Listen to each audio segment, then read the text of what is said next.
Dans cette vidéo, il est question du quintet avec piano, Quintet de la Truite, de Franz Schubert. Je t'explique l'essentiel sur l'œuvre et sur le compositeur. Franz Schubert est né à Vienne en 1797. C'était un compositeur autrichien de l'époque romantique. Dès son enfance, il a montré un grand talent musical. Bien qu'il n'ait vécu que 31 ans, il a composé plus de 600 lieder, symphonies et pièces de musique de chambre.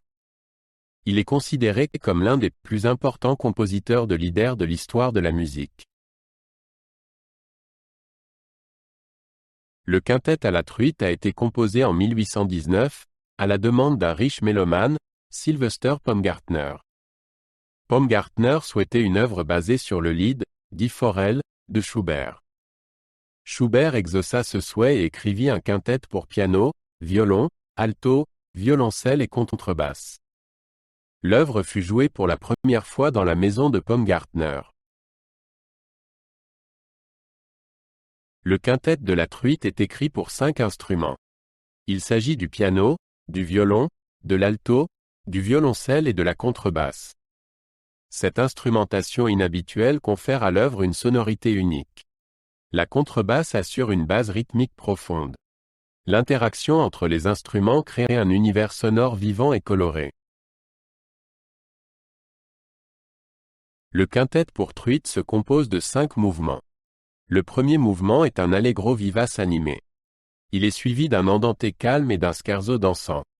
Le quatrième mouvement, un thème avec variation, est basé sur le Lied, Die Forelle, de Schubert.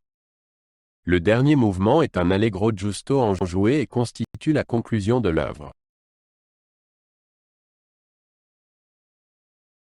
Le mouvement le plus connu du quintet pour la truite est le thème avec variation. Schubert reprend ici le thème de son Lied, Die Forelle. Le thème est d'abord présenté par le piano. Viennent ensuite 5 variations dans lesquelles le thème est joué par différents instruments. Chaque variation a son propre caractère et montre la diversité des instruments.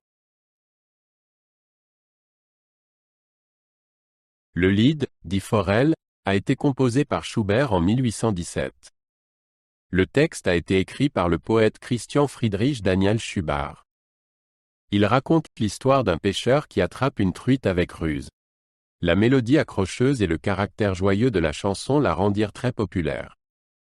Le quintet de la truite reprend ce thème en l'élargissant. Le quintet à la truite a eu une grande influence sur la musique de chambre.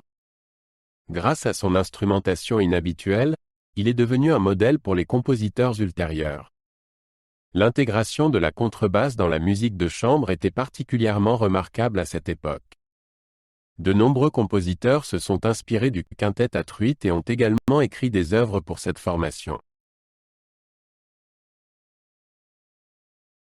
Le quintet avec truite est considéré comme l'une des œuvres les plus remarquables de Schubert. Elle montre sa capacité à combiner des mélodies accrocheuses avec une harmonie complexe. L'atmosphère positive de l'œuvre contraste avec de nombreuses autres compositions de Schubert. Elle reflète son goût pour la nature et la vie simple. Aujourd'hui encore, il s'agit de l'une des œuvres de musique de chambre les plus connues. Le quintet avec truite est devenu de plus en plus populaire après la mort de Schubert. Aujourd'hui, il fait partie du répertoire fixe de nombreux ensembles de musique de chambre. Il est régulièrement joué dans des salles de concert du monde entier. Il fait également l'objet de nombreux enregistrements sur disque. L'œuvre enthousiasme aussi bien les musiciens que les auditeurs par sa fraîcheur et son plaisir de jouer.